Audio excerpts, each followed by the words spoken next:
ধরেন আপনি রাস্তার পাশে দাঁড়িয়ে হাসাহাসি করছেন আপনার বন্ধু বান্ধবের সাথে, এমন তো অবস্থায় রাস্তার ওপারে দুইটি মেয়ে দাঁড়ানো আছে এবং তারা ভেবেছে আপনি তাদেরকে দেখে হাসি ঠাট্টা করছেন। এরপরে ওই মেয়েগুলো তার বয়ফ্রেন্ডদেরকে ফোন দিয়ে বলে তাড়াতাড়ি আসো, আমাকে দেখে মানুষ হাসাহাসি করছে। তারা উত্তেজিত ভাবে এসে আপনাদের উপরে ঝাঁপিয়ে পড়লো। এক পর্যায়ে আপনার জীবনটা চলে গেল। সামান্য একটু হাসির জন্য একটা মানুষের জীবন চলে গেল। হাদিসের মধ্যে স্পষ্ট ভাষায় বর্ণিত রয়েছে, একটা সময় আসবে যখন মানুষ একজনকে শেষ করে দেওয়ার পূর্বে সে জানবে না কেন তাকে শেষ করে দিচ্ছে এবং আরেকজনও জানবে না কেন তাকে শেষ করে দিল। পারভেজ নামক এই ছেলেটি একটু হেসেছিল, আচ্ছা ধরে নিলাম সে মেয়ে দুইটাকে দেখে হেসেছে। শুধুমাত্র হাসির জন্য একজন মানুষের জীবন আপনারা কেড়ে নিতে পারেন। সোশ্যাল মিডিয়ার মধ্যে প্রত্যেকটা মানুষ আপনাদের ছবিগুলো শেয়ার করে বলছে আপনাদেরকে দেখলে রাস্তার কুত্তাও তাকাবে না, আর মানুষ হাসবে তো দূরের কথা। আপনার বয়ফ্রেন্ডের সাথে আপনার কিসের সম্পর্ক, শারীরিক নাকি মানসিক? এখন মানসিকের চাইতে ফিজিক্যালি সম্পর্ক মেয়েদের সাথে ছেলেদের বেশি হয়ে যাচ্ছে, আর যার কারণে বয়ফ্রেন্ডকে ফোন দেওয়ার সাথে সাথে এসে আরেকজনের জীবন কেড়ে নিছে। যে বা যারা তার জীবনটা কেড়ে নিছে ইতিমধ্যে সিসি ফুটেজ তদন্ত করে কিন্তু তাদেরকে শনাক্ত করা হয়েছে। খুব দ্রুতই তাদেরকে অ্যারেস্ট করা হবে, জানতে পারবেন বাকি ঘটনাগুলো। এই সকল মেয়ে নামক ডাইনির দল কিন্তু আমাদের চারপাশে ঘুরে বেড়াচ্ছে। এরা ছেলেদেরকে ব্যবহার করছে বাজে কাজ করানোর জন্য। অনেস্টলি ভাই, কোনোদিন কোনো ছেলে এদের দিকে তাকানোর কথা না। এদের দিকে মানুষ কেন তাকাবে? আচ্ছা তাকাইছে নাইলে ভুলবশত একটা ছেলে আপনাদেরকে দেখে একটু হাসি ঠাট্টা করছে, এটাতে এমন দোষের কি হয়েছে?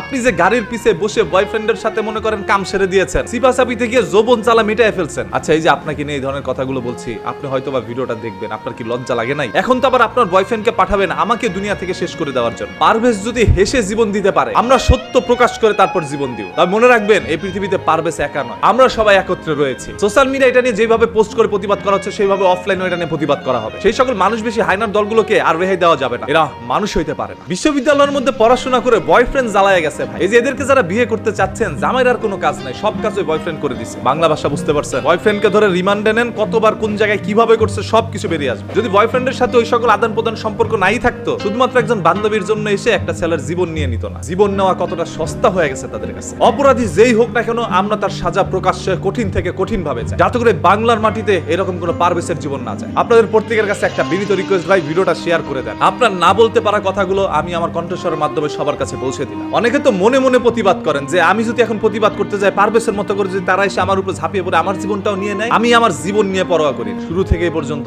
অন্যায়ের বিরুদ্ধে প্রতিবাদ করে আসছি, সত্য কথা বলে আসছি। সত্য বলতে গিয়ে যদি জীবন যায় আমি সেটা গ্রহণ করে নিই। তারপরে বাংলার মাটিতে আর কোনো পারভেজের জীবন আমরা নিতে দিব না। কি একটি আশ্চর্য বিষয়, একটি ছেলে জাস্ট হেসেছিল, হাসার কারণে জীবন চলে গেল। এগুলো কি মানা যায়? আমি আল্লাহর সৃষ্টিকে বাজেভাবে দেখবো না, তবে এদেরকে বাজেভাবে দেখতে হবে। আল্লাহ তাআলা এদেরকে সৃষ্টি করেছে হাদিসের সাথে মিলে যাওয়ার জন্য। আজকেরা পুরো পৃথিবীতে দৃষ্টান্ত হয়ে থাকে যে তাদের দিকে তাকিয়ে হাসার কারণে তারা জীবন কেড়ে নিয়েছে তাদের বয়ফ্রেন্ডের হাতে। এবার কেঁচো খুঁড়তে গিয়ে বড় বড় সাপ বেরিয়ে আসবে। কতগুলো সাপের সাথে আপনার সম্পর্ক হয়েছে সব বাঙালি জনগণ জানতে পারবে। পারভেজকে তো আর আমরা বাঁচাইতে পারি নাই, এখন সবাই তার জন্য দোয়া করি যাতে করে মহান আল্লাহ তাআলা তাকে জান্নাতুল ফেরদৌস দান করেন। পারভেজ যেই দলেরই হোক না কেন, একজন মানুষের জীবন কেড়ে নেওয়া হয়েছে, এটাই হচ্ছে বড় কথা। যার উপরই অন্যায় করা হবে আমরা সেটা নিয়ে প্রতিবাদ করবো, কারণ আমরা কোনো দলের নই, আমরা সাধারণ জনগণ। এই দেশে জনগণের চাইতে শক্তি কোনো দলের হইতে পারে না।